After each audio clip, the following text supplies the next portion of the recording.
Olá! Hoje eu gostaria de falar com vocês sobre um tema que dá margem a muitas dúvidas: a estabilidade no emprego. Como o nome mesmo diz, a estabilidade oferece uma garantia ao empregado de permanência no emprego. Ela limita o direito do empregador de demitir. A estabilidade ela pode ser absoluta, quando o empregado somente pode ser demitido na hipótese de justa causa, ou relativa, quando além da justa causa a demissão pode ser pautada em motivos de ordem econômica, técnica ou financeira. Vamos ver um exemplo de estabilidade absoluta: o dirigente sindical. Só existe então um motivo que pode levar à sua demissão, que é o cometimento de falta grave que possa dar ensejo à demissão por justa causa. Já o membro da CIPA ele tem estabilidade relativa, porque além da justa causa, ele pode ser demitido por questões de ordem econômica, técnica ou financeira, como prevê o artigo 165 da CLT. E o que seriam esses motivos? A extinção de setores da empresa, a transferência de linhas de produção, uma situação em que a empresa precisa se readequar para não ter que fechar as portas.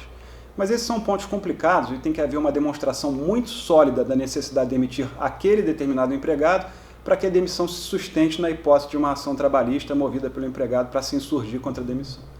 A estabilidade absoluta, ou seja, essa que permite a demissão apenas na hipótese de falta grave, ela pode ser definitiva ou provisória.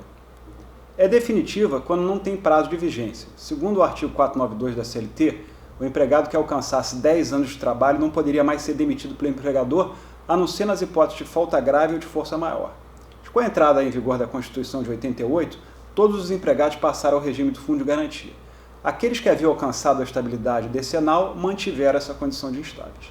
Já a estabilidade provisória, ela tem um prazo, ela está vinculada a certas condições variáveis. É o caso da gestante e do dirigente sindical. Então, para deixar claro, na hipótese do nosso exemplo do dirigente sindical, a estabilidade é absoluta, porque a demissão somente pode se dar por justa causa, e é provisória, porque tem um prazo de duração determinado. Vamos ver agora algumas das hipóteses de estabilidade. Estabilidade decenal da CLT, artigo 492, nós já comentamos. Vale lembrar que a partir da vigência da Constituição de 88, quem não tinha alcançado ainda a estabilidade decenal não podia mais alcançar essa condição. Gestante. A gestante é estável da confirmação da gravidez até 5 meses após o parto. O entendimento do TST é o de que a estabilidade independe da ciência da empregada e do seu estado gravídico. Agora, é importante entender que quem está sendo protegido pela estabilidade é o nascituro, o bebê, não é a mãe. Um outro ponto que deve ser considerado é que a súmula 244 TST ela garante estabilidade à gestante mesmo na hipótese de contrato de experiência. E já o artigo 391-A da CLT, ele determina que vale a estabilidade, ainda que confirmada a gravidez, durante o aviso prévio, mesmo que indenizado. Dirigente sindical. O empregado que se candidata a cargo de direção ou representação de entidade sindical ou de associação profissional é estável a partir do registro da sua candidatura. Sendo eleito, mesmo como suplente, ele fica estável por até 1 ano após o final do seu mandato.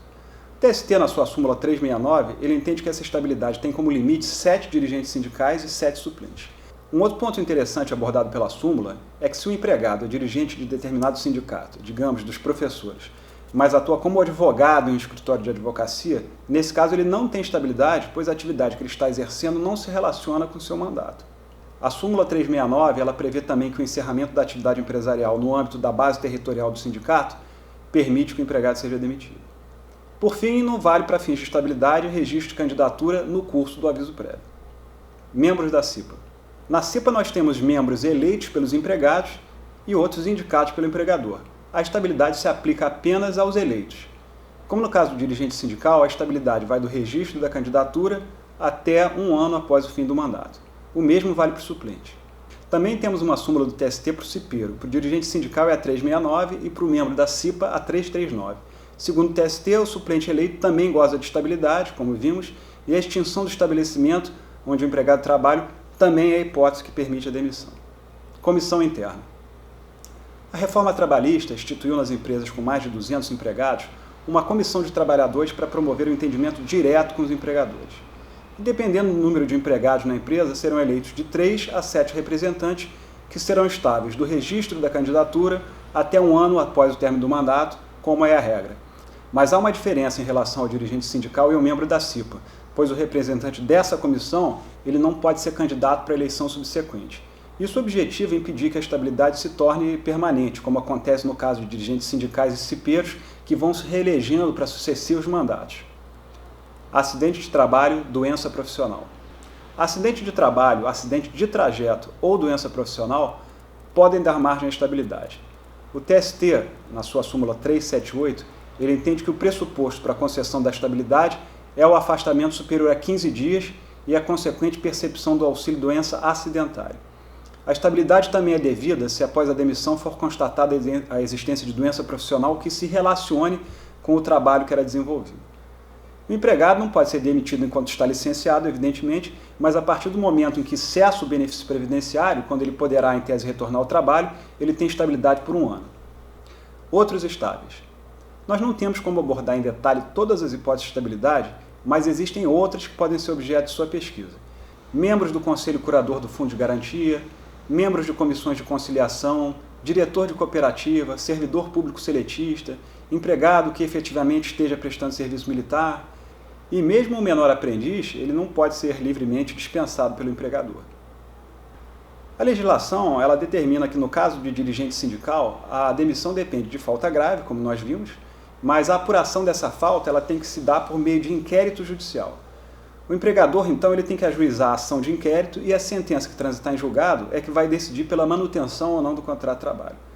Agora, essa regra do inquérito, ela vale para todas as formas de estabilidade?